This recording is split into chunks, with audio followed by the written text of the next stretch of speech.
Hello friends, मैं हरिनारायण साहू गुरु IAS online class के इस प्लेटफॉर्म पर आप सभी का स्वागत करता हूं। और आज के इस वीडियो में हम स्टार्ट करने वाले हैं भारत के प्रधानमंत्री के बारे में बहुत सारी जानकारी जो आपको और सारे लोगों को या आम नागरिकों को होनी चाहिए, चाहे वो कंपटीशन की तैयारी कर रहे हों या नहीं। तो आगे शुरू स्टार्ट करते हैं। इसमें पहला पॉइंट जो लिखा हुआ है, भारत में प्रधानमंत्री कार्यपालिका का वास्तविक प्रमुख होता है। वास्तविक को इंग्लिश में एक वर्ड यूज होता है डिफैक्टो प्रमुख, वास्तविक प्रमुख होता है। तो इसके पहले आपको यह समझना पड़ेगा कि कार्यपालिका किसे कहा जाता है। मैं पहले भी बता चुका हूं पहली वीडियो में, अब मैं बताता हूं। कार्यपालिका के अंतर्गत कौन आता है? राष्ट्रपति, प्रधानमंत्री, मंत्रिपरिषद और महान्यायवादी, ये लोग कार्यपालिका के अंतर्गत आते हैं। और कार्यपालिका का वास्तविक प्रमुख किसे कहा गया है? प्रधानमंत्री। उसे डिफैक्टो कहा गया। डिफैक्टो मतलब वास्तविक। और जो राष्ट्रपति प्रमुख होता है वो डिजेयर होता है। वो क्या होता है? नाम मात्र का प्रमुख होता है राष्ट्रपति, उसे डिजेयर भी बोला जाता है। ये वर्ड पूछे गए हैं। फिर हम बाद में अगली बात करते हैं। यह सबसे शक्तिशाली होता है और लोकसभा का नेता होता है। लोकसभा का नेता कौन होता है? प्रधानमंत्री होता है। वर्तमान में हमारे प्रधानमंत्री श्री नरेंद्र मोदी जी हैं। क्लियर? आगे हम बात करते हैं संविधान की। तो संविधान में प्रधानमंत्री के चुनाव के लिए कोई विशेष प्रक्रिया तो नहीं दी गई है, लेकिन आर्टिकल नंबर 75 में यह कहा गया है कि राष्ट्रपति प्रधानमंत्री की नियुक्ति करेगा। जो बहुमत दल का नेता होगा उसे प्रधानमंत्री बनाएगा। अब ये बहुमत दल का नेता क्या होता है? देखिए, जब इलेक्शन होते हैं, चुनाव होते हैं, तो जिस पार्टी को बहुमत मिलता है अर्थात 50% प्लस 1 वोट मिलते हैं, वह मिलकर सारे सदस्य मिलकर, जैसे पूरे सांसद हैं, वह सांसद मिलकर अपना एक नेता चुनते हैं, जिसे कहते हैं बहुमत दल का या विधायक दल का नेता कहा जाता है। जिसे विधायक दल का नेता चुना जाता है उसे ही राष्ट्रपति क्या बनाएगा? प्रधानमंत्री की नियुक्त कर देगा और प्रधानमंत्री की शपथ उसे दिला देगा। फिर प्रधानमंत्री की सलाह पर बाद में राष्ट्रपति उसे, प्रधानमंत्री की सलाह पर राष्ट्रपति मंत्रियों की नियुक्ति करते हैं। ये भी हम बता चुके हैं। फिर हम बात करते हैं, जब यदि किसी भी राजनीतिक पार्टी को बहुमत अस्पष्ट होने पर राष्ट्रपति अपने स्वविवेक से किसी भी दल को सरकार बनाने के लिए आमंत्रित कर सकता है। ऐसा राज्यपाल राज्यों में भी कर सकते हैं, जिसका उदाहरण आपने महाराष्ट्र में अभी देखा होगा और केरल में देखा होगा या अलग अलग जगह देखा होगा।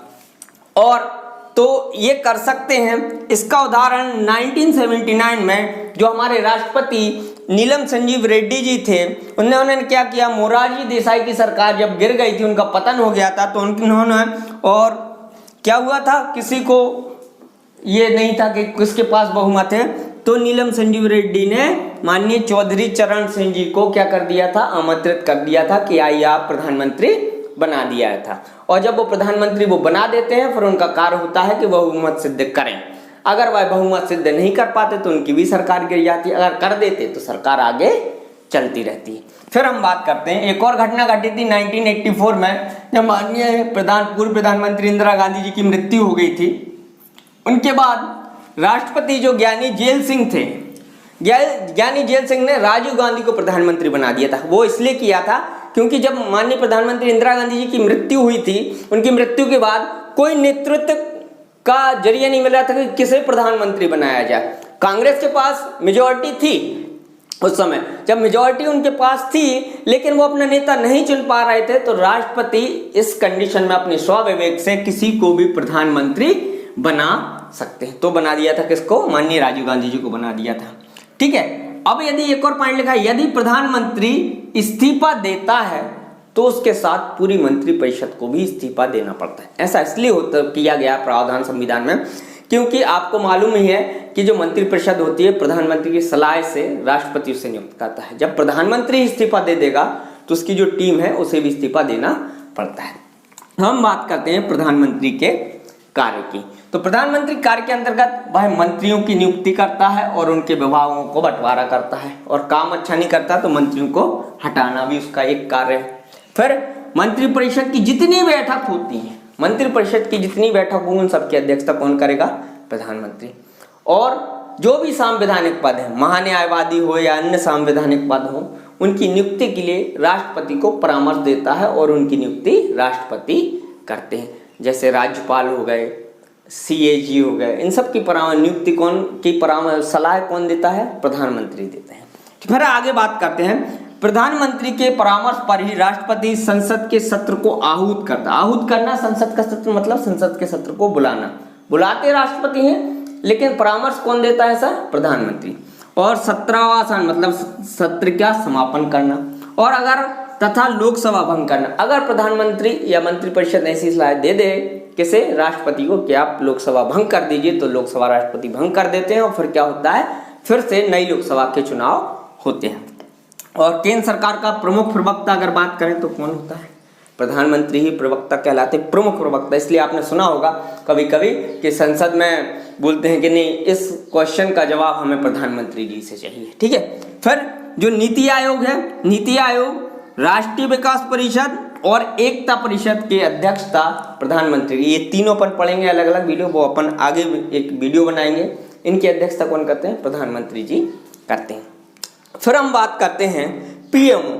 पीएमओ के अंतर्गत परा संवैधानिक संस्था है एक, प्रधानमंत्री ऑफिस को पीएमओ कहा जाता है। अभी बहुत सुनने में आया है बीच में, जब से माननीय प्रधानमंत्री नरेंद्र मोदी जी हैं, इंदिरा गांधी जी के टाइम में भी ये बहुत पावरफुल था। तो ये कहते हैं पीएमओ पूरी चीज़ों पर नज़र रखता है। तो यह एक परा संवैधानिक संस्था है, अर्थात इसका उल्लेख संविधान में तो कहीं नहीं है। यह एक स्टाफ एजेंसी है प्रधानमंत्री ऑफिस की, और इसे 1961 में से एक विभाग का दर्जा भी दिया गया। क्लियर है? आप इतना नोट डाउन कर लीजिए। कुछ और फैक्ट्स हैं प्रधानमंत्री के बारे में। तो अब प्रधानमंत्री के बारे में कुछ फैक्चुअल चीजें देख लेते हैं। जैसे ऐसे प्रधानमंत्री जो अपना बहुमत सिद्ध करके प्रधानमंत्री बने, अर्थात जब ऐसी स्थिति बनी कि लोकसभा का चुनाव हुआ और किसी भी दल को स्पष्ट बहुमत नहीं मिला, राष्ट्रपति ने अपने स्वाविवेक से किसी एक दल को प्रधानमंत्री बना दिया, तो उसे फिर बहुमत सिद्ध करना होता था और वह बहुमत सिद्ध करके प्रधानमंत्री बने। ये अगर नाम देख लेते हैं तो ये ऐसे प्रथम व्यक्ति थे चौधरी चरण सिंह। यह भी क्वेश्चन बन सकता है, ऐसे प्रथम व्यक्ति कौन थे? तो चौधरी चरण सिंह थे। फिर उनके बाद BP सिंह थे, फिर माननीय चंद्रशेखर जी थे, PV नरसिम्हा राव थे, फिर बाद में अटल बिहारी वाजपेयी थे, फिर HD देवेगौड़ा, इंद्र कुमार गुजराल और मनमोहन सिंह। अब इनमें मैं आपको बता दूं कि जो अटल बिहारी वाजपेयी थे, इनके साथ एक और क्वेश्चन पूछा जाता है कि भारत में सबसे कम समय तक प्रधानमंत्री कौन रहे? तो ये रहे 13 दिन मात्र। इनकी एक सरकार चली थी और इनकी सरकार गिर गई थी। तो अटल बिहारी वाजपेयी सबसे कम समय के लिए प्रधानमंत्री रहे, क्वेश्चन यहाँ बनता है। और प्रथम बहुमत सिद्ध करके प्रधानमंत्री बनने वाले माननीय चौधरी चरण सिंह जी। ठीक है। फिर इनके बाद आए HD देवेगौड़ा, इंद्र कुमार गुजराल और मनमोहन सिंह। ठीक है। फिर एक और पॉइंट आता है कि ऐसे प्रधानमंत्री जो थे तो प्रधानमंत्री, लेकिन वह सदस्य कहाँ के थे? राज्यसभा से सदस्य थे। तो 3 लोग थे ऐसे, माननीय इंदिरा गांधी जी, माननीय HD देवेगौड़ा जी और माननीय हमारे मनमोहन सिंह जी। ये 3 लोग ऐसे थे जो प्रधानमंत्री थे, लेकिन सदस्य कहाँ के थे? राज्यसभा के सदस्य थे। मैंने पहले भी बता दिया, अगर कोई प्रधानमंत्री या मंत्री राज्यसभा का सदस्य होता है, फिर भी उसे सामूहिक तौर पर लोकसभा के प्रति उत्तरदायी होता है, और व्यक्तिगत तौर से वे किसके लिए उत्तरदायी होते हैं? राष्ट्रपति के लिए। क्लियर? फिर अब आगे बात करते हैं ऐसे प्रधानमंत्री जो पहले मुख्यमंत्री रहे हों, अर्थात अपने उनके राजनीतिक कैरियर में पहले वह मुख्यमंत्री भी रहे हों, फिर बाद में प्रधानमंत्री चुने गए। ऐसे थे मोरारजी देसाई जी। ये बंबई से थे। मैंने यहाँ बंबई लिखा, महाराष्ट्र नहीं लिखा। बंबई इसलिए लिखा, पहले महाराष्ट्र और गुजरात एक राज्य था, उसे बंबई कहा जाता था 1960 के पहले तक। तो वहां पर ये मुख्यमंत्री रहे। फिर चौधरी चरण सिंह, यह उत्तर प्रदेश से मुख्यमंत्री रहे। फिर PV नरसिम्हा राव, यह आंध्र प्रदेश से मुख्यमंत्री रहे। और यह एक ऐसे प्रधानमंत्री थे तो दक्षिण भारत से बनने वाले प्रथम प्रधानमंत्री थे, साउथ इंडिया से बनने वाले प्रथम प्रधानमंत्री थे। फिर BP सिंह, यह पश्चिम बंगाल से प्रधानमंत्री थे और पश्चिम बंगाल के मुख्यमंत्री रहे और फिर प्रधानमंत्री बने। HD देवेगौड़ा, यह कर्नाटक के मुख्यमंत्री रहे और बाद में प्रधानमंत्री बने। अभी कुछ दिन पहले इनके बेटे भी मुख्यमंत्री रहे थे। आप कमेंट बॉक्स में कमेंट करके बताइए इनके बेटे का नाम, जो अभी कर्नाटक के CM भी रहे। और माननीय नरेंद्र मोदी जी, यह गुजरात से सीएम रहे और वर्तमान में हमारे प्रधानमंत्री भी हैं। तो ये तो बात हो गई किसकी, प्रधानमंत्री के बारे में इतना सब, ठीक है। अब यही हम क्या करते हैं, उप प्रधानमंत्री के बारे में भी पढ़ लेते हैं। तो हम उप प्रधानमंत्री की बात कर लेते हैं। तो आप सभी को मैं बता दूं कि उप प्रधानमंत्री पद का उल्लेख संविधान में कहीं नहीं है। मैंने लिखा है भारतीय संविधान में उप प्रधानमंत्री नाम का कोई पद नहीं है, इसका उल्लेख कोई पद नहीं है। फिर भी समय समय पर इस पद की स्थापना की गई। वह ऐसा इसलिए किया गया है कि जब प्रधानमंत्री एक को बनाना हो और उसके समकक्ष या उसके आसपास का कोई नेता होता है तो उसको उस पद के लायक बनाने के लिए, उसको प्रतिष्ठा बनाने के लिए उसको वह पद दिया जाता है। और ऐसा किया गया, जैसे माननीय जब नेहरू जी को प्रधानमंत्री बनाया गया तो उस समय सरदार वल्लभ भाई पटेल को प्रधानमंत्री बनाया गया।